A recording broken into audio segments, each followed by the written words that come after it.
Praise the Lord. आप सभी को जय मसीह की। मैं परमेश्वर का धन्यवाद देता हूं आज की सुबह दिखाने के लिए। एक और दिन परमेश्वर ने हम सबके जीवन में जोड़ दिया है। हम परमेश्वर को कोटि कोटि धन्यवाद दें। एक नए संदेश के साथ मैं पास्टर राज मसीह आपके सम्मुख उपस्थित हूं और आपने देखना शुरू किया मेरा यूट्यूब चैनल जिसका नाम है ब्रदर राज मसीह। यदि अभी तक आपने मेरे चैनल को सब्सक्राइब नहीं किया है तो अभी सब्सक्राइब कर लीजिए, बेल आइकन को दबाइए ताकि नोटिफिकेशन आपके पास पहुंचे। नया वीडियो, नई जानकारी बिना व्यवधान, बिना रुकावट आपके पास पहुंच जाए।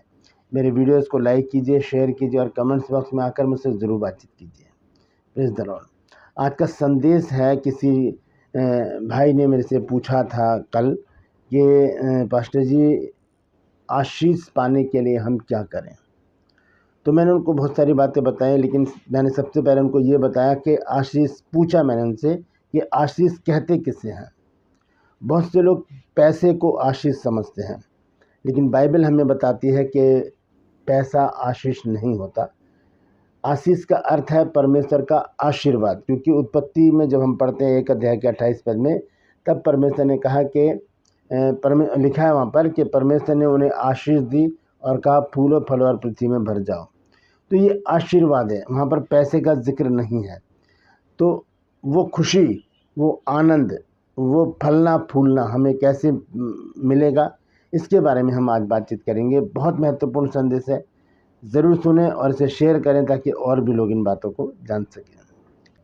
खूबस में आज का सवाल है, आपको बताना है कि जो कोई प्रभु यीशु मसीह का नाम लेगा उसके साथ क्या होगा। जानते हैं तो कमेंट्स में लिख दीजिए, नहीं तो डिस्क्रिप्शन में आपको सवाल का जवाब मिल जाएगा।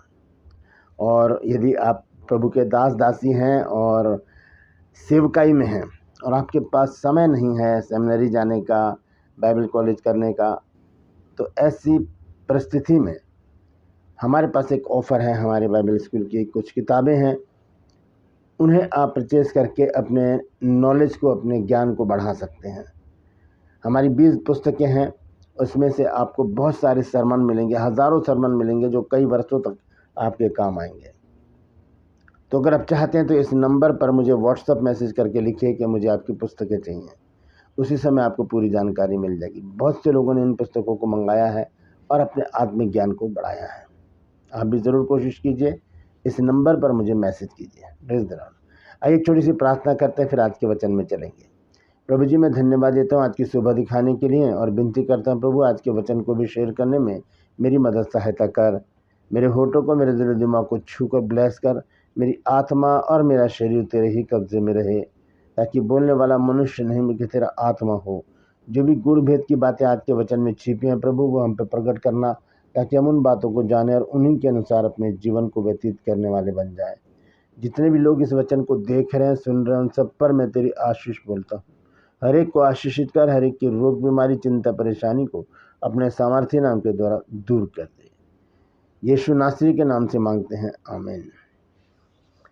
Praise the Lord. तो आइए आज के इस संदेश को हम शुरू करेंगे। संदेश है कि हम परमेश्वर का आशीर्वाद कैसे प्राप्त करें, या दूसरे शब्दों में हम कह सकते हैं कि हम वो आशीष कैसे पाएं जो परमेश्वर हमें देना चाहता है। सिर्फ इसमें धन की बात नहीं है, सुख सुविधा, सुख चैन, आनंद, ये सारी चीज़ें उसमें सम्मिलित हैं। तो उसके लिए हमें क्या करना पड़ेगा, आज छोटी सी बातें, 2-4 बातों से के द्वारा मैं आपको समझाऊंगा। ध्यान से सुनिएगा, ये बहुत काम की बातें हैं मेरे लिए और आपके लिए भी। जब हम ऐसा करते हैं, परमेश्वर हमें बहुत फलवंत करता है। फलवंत होने का मतलब ही है आशीषित होना। और उसमें सिर्फ धन की बात नहीं है, उसमें संतान की भी बात है, उसमें भोजन वस्तु की भी बात है, उसमें जॉब भी है, उसमें बिजनेस भी है। ये सारी बातें उसी में आ जाती हैं, जिसे हम आशीष कहते हैं। आशीष मात्र पैसा नहीं होता, क्योंकि एक वचन है जिसके द्वारा मैं आपको ये स्पष्ट कर देना चाहता हूँ कि आशीष जो है वो पैसा नहीं होता। जब हम पढ़ते हैं नीति वचन 10 अध्याय और उसका 22 पद, तो देखिए यहाँ पर लिखा है, धन यहोवा की आशीष ही से मिलता है और वह उसके साथ दुख नहीं मिलाता। धन और आशीष दोनों अलग अलग लिखे यहाँ पे। धन यहोवा की आशीष से मिलता। आशीष मतलब परमेश्वर का आशीर्वाद। धन यहोवा के, जब परमेश्वर ने आशीर्वाद देता है तो लिखा है धन यहोवा के आशीर्वाद से ही मिलता है और वो उस धन में दुख नहीं मिलाता, वो व्यर्थ के खर्चे में वो पैसा नहीं जाता। तो ये चीज़ है मैंने जो आपको समझाई है कि धन आशीष नहीं होता, आशीष का मतलब है परमेश्वर का आशीर्वाद। ठीक है, अब देखते हैं कि ये फलवंत कैसे होती है, कैसे। दो बातें मैं आपको बताऊंगा। सबसे पहले हम देखेंगे 11 अध्याय और उसके 25 पद में, नीति वचन 11 अध्याय और उसका 25 पद जब हम पढ़ते हैं तो देखिए लिखा है कि उदार प्राणी हष्टपुष्ट हो जाता है।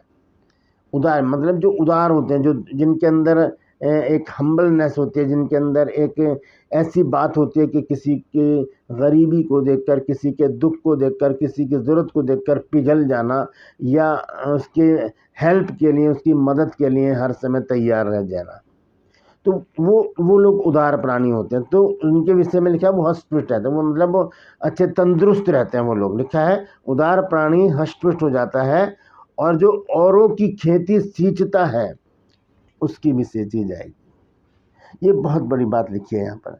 जो दूसरों की खेती सींचता है, मान लीजिए अगर मुझे किसी चीज़ की ज़रूरत है, मुझे धन की ज़रूरत है या किसी और चीज़ की ज़रूरत है, और मैंने आपसे कहा कि ब्रदर सिस्टर मुझे इस चीज़ की ज़रूरत है, आप मेरी हेल्प कर दीजिए, और आपने बिना सोचे समझे अपनी तरफ भी नहीं देखा कि हमें इससे नुकसान होगा या हमें क्या फ़ायदा होगा, हम कहीं घाटे में न चले जाए, आपने कुछ नहीं देखा और मेरी हेल्प कर दी।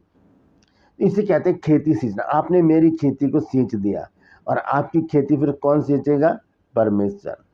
वहाँ से आपको उसका कई गुना परमेश्वर लौटा कर देगा, क्योंकि आपने ज़रूरत के समय मेरी ज़रूरत को पूरा किया है।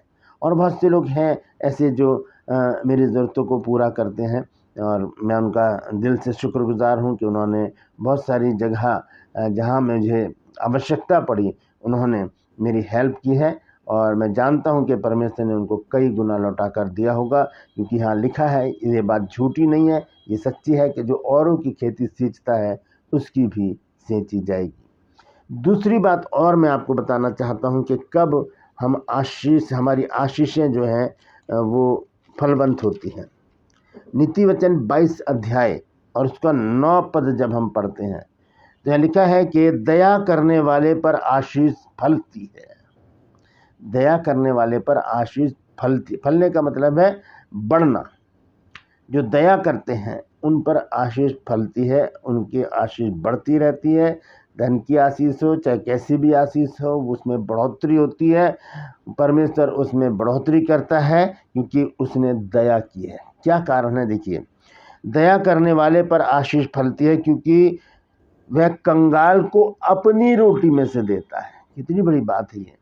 वो किसी को अगर भूख लगी है और हमारे पास हम खाना खा रहे हैं और किसी को भूख लगी है और हमारे पास 2 रोटी हैं, तो हम क्या करेंगे? 1 रोटी उसको दे देंगे, 1 रोटी हम खा लेंगे। तो इसे कहते हैं कि वह कंगाल को अपनी रोटी में से देता है, जो अपना हिस्सा दूसरों को दे देता है, जो अपनी चीज़ में से दूसरे की खुशी देखना चाहता है, जो अपने आनंद में दूसरों का आनंद ढूंढता है, वो दयावंत है। परमेश्वर उसको आशीषित करता है, क्योंकि लिखा है दया करने वाले पर आशीष फलती है। जब दया करते हैं लोग, परमेश्वर उन्हें आशीषित करता है। हर एक बात से, हर एक तरीके से परमेश्वर की आशीष उन पर आती है। दोस्तों, अगर आप चाहते हैं कि परमेश्वर आप पर भी अनुग्रह करे, आपको भी आशीषित करे, तो आप इन बातों पर गौर कीजिए। जैसे कि मैंने बताया अभी, नीति वचन 11 अध्याय के 25 पद में लिखा है कि जो औरों की खेती सींचता है उसकी भी सींची जाएगी। Praise the Lord. और दूसरी बात है, दया करने वाले पर आशीष फलती है। और अंत में एक वचन हम देखेंगे याकूब की पत्री में, जब वहाँ पर दया के बारे में लिखा है। याकूब की पत्री देखते हैं, 2 अध्याय और उसका 12 पद, 13 पद। क्योंकि जिसने दया नहीं की उसका न्याय बिना दया के होगा, दया न्याय पर जयवंत होती है। लिखा, जो दया नहीं करता तो उसका न्याय भी बिना दया के होगा, मतलब क्रूर न्याय होगा उनका। लेकिन जो दयालु हैं, जो दया करते हैं, उनकी सबसे पहली बात, उनकी खेती सींची जाएगी। दूसरी बात, उन पर आशीष फलेगी। तीसरी बात, उनका न्याय नहीं होगा, वो सीधे स्वर्ग में जाएंगे। यहाँ यही बात लिखी है। यही बात लिखी है याकूब 2:13 में लिखा है, क्योंकि जिसने दया नहीं की उसका न्याय बिना दया के होगा। और आखिर में देखिए क्या लिखा है, दया न्याय पर जयवंत होती है।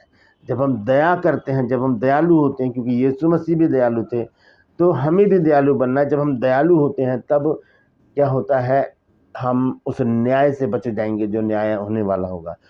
हमें सीधा स्वर्ग में एंट्री मिलेगी। तो ये 3 बातें मैंने आपको बताई। सबसे पहली बात कि जब हम दूसरों की खेती सींचते हैं, परमेश्वर हमारी सिंचाई करता है। जब हम कंगाल को अपनी रोटी में से देते हैं, परमेश्वर हमें फलवंत करता है। जब हम दया करते हैं तब हम उस न्याय से बच जाएंगे जो होने वाला होगा। परमेश्वर डायरेक्ट हमको स्वर्ग में पहुंचा देगा। Praise the Lord. परमेश्वर इन वचनों के द्वारा हम सबको आशीष दे। यदि आज आपने कुछ नया सीखा है तो कमेंट्स में ज़रूर लिखिए और इस वचन को शेयर कीजिए ताकि और भी लोग इन बातों को जान सकें। Praise the Lord.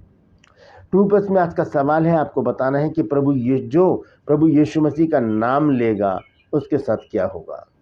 जानते हैं तो कमेंट्स में लिख दीजिए, नहीं तो डिस्क्रिप्शन में आपको इस सवाल का जवाब मिल जाएगा।